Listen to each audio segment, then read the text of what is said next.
Hello and welcome to NDTV Profit. Joining us today is Mr. Rakesh Sharma. He's the Executive Director of Bajaj Auto. He's speaking with us after the launch of the biggest Pulsar yet, the Pulsar NS400Z, to talk to us more about the motorcycle and the segment that it operates in.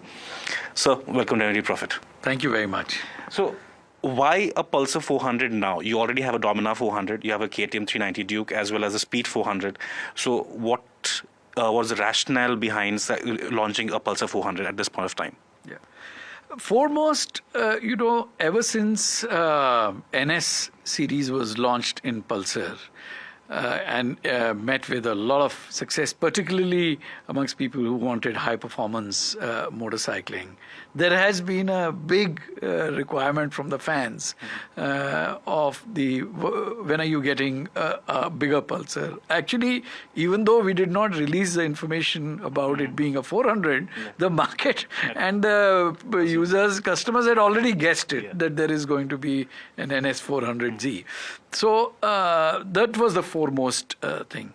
Second is that we felt that there is a need and there is an open space right now over here for high performance street biking, to bring high performance to everyday use.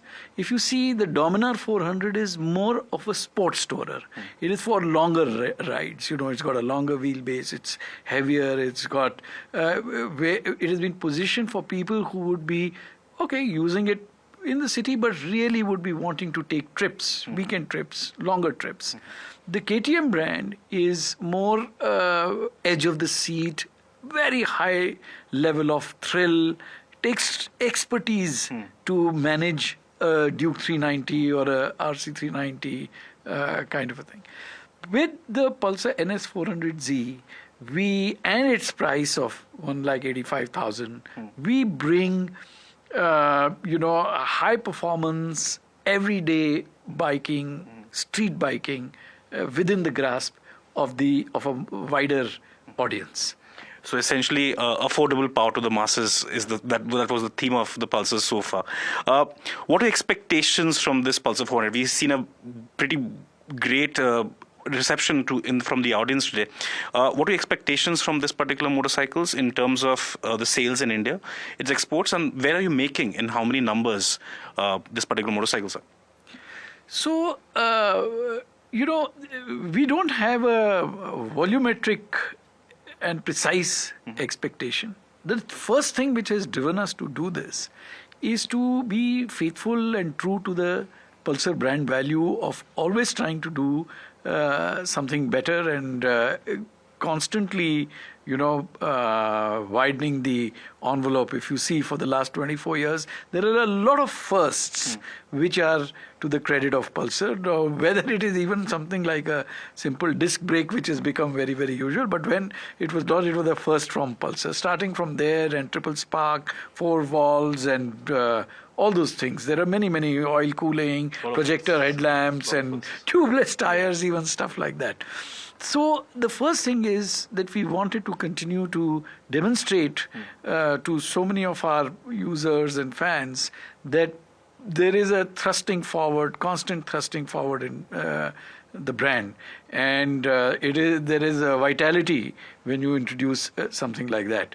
So it is, and then the second point is that when we compare the penetration of high-end biking in India with other countries, even for example, I take Nepal, the presence of performance biking in Nepal is, as a percentage of the total motorcycle industry, is far greater. And if you compare it with Latin American countries with similar purchasing power, you will see that there is a lot of higher level of use of these class of bikes. And we feel that by making high performance biking at this pricing available to a wider audience, hopefully the category will also develop, and it will give us the encouragement and the reason to then continue to place more products. And I would say this would also still be applicable in many countries of LATAM and Europe, etc.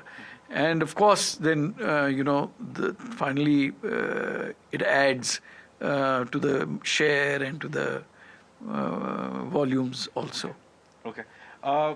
Extending the conversation to the Pulsar brand itself, how much does the Pulsar brand contribute towards Bajaj Auto's revenue and sales as of FY24? If you can tell us something more about that.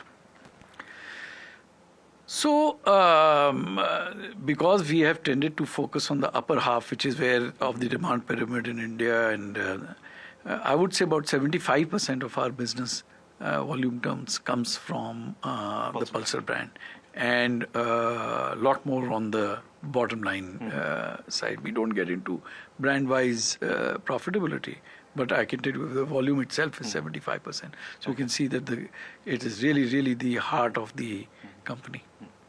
Now let's talk about the category. How large is the middleweight opportunity, this 400cc plus segment or 400cc segment? We know we have well-entrenched players in the market. Most of them are, say, retro. You're playing in the sports segment. So what is the market opportunity for you for these kind of motorcycles? So I would say I would take it, let's say, 300 to 500cc range, not only 350cc or whatever. So, but in that range, today, approximately 100,000 bikes get sold per month, out of which about 70%, which is 70,000, are what you said, retro, or let me say classic styling, which is more about styling and, very easy riding, and 30%. It's about 30,000, 32,000 units per month are about performance biking. If I look at these two sub-segments, then the performance biking segment over the last 5 years has been growing at a CAGR of 15% per annum. And the classic segment is growing at 2% or 3%. So even though the size of the performance biking in this middleweight category, as you called it, is right now 30%. But I think it will continue to grow, shared by as more and more customers, youthful, India, the demographics is on the side of people wanting performance and the thrill. So that certainly is something which, that is the way, Final two questions. In the press conference, we actually saw he talked about the dual pronged strategy for Bajaj. Can you just talk to us a little bit more about that particular strategy?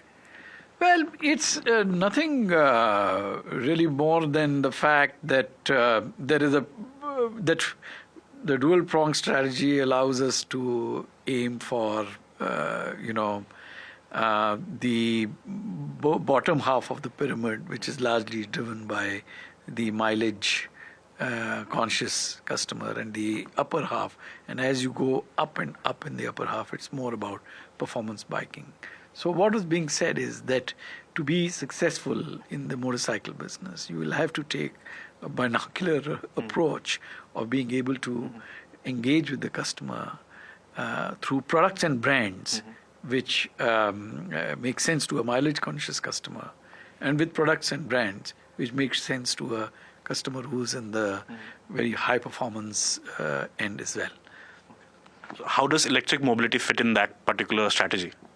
Well, electric mobility at this point of time, I would still say is very, in at least two-wheelers, is very functionally and is very economic-driven. There is an element of, there is a segment of people who like its convenience and who like its the fact that it is environment friendly. But I would say it is dominated by people who are adopting electric to save their monthly fuel bill, right? And so I would put it in that segment. And it's easiest for the scooter user because the driving patterns are known, the distances are short, and multiple use is there within a family. So we see the phenomena of electric scooters cannibalizing ICE scooters. And of course, they're drawing some customers also from mileage-conscious motorcycle customers, but largely from the scooter segment. Finally, the last question, what can we expect from Bajaj Auto in FY25? You have already had a record-setting year in FY24. In terms of sales, will your numbers will still be industry-beating like it was in FY24? I hope so. That is what our aspiration is. to deliver a better FY25 than FY24, which, like you said, it was a record-breaking year. And we want to better that. And we want to continue to outpace the industry. All right. Thank you so much, sir, for speaking with us. Thank you. Thank you, viewers, for tuning in. This is Tushar for NDTV Profit.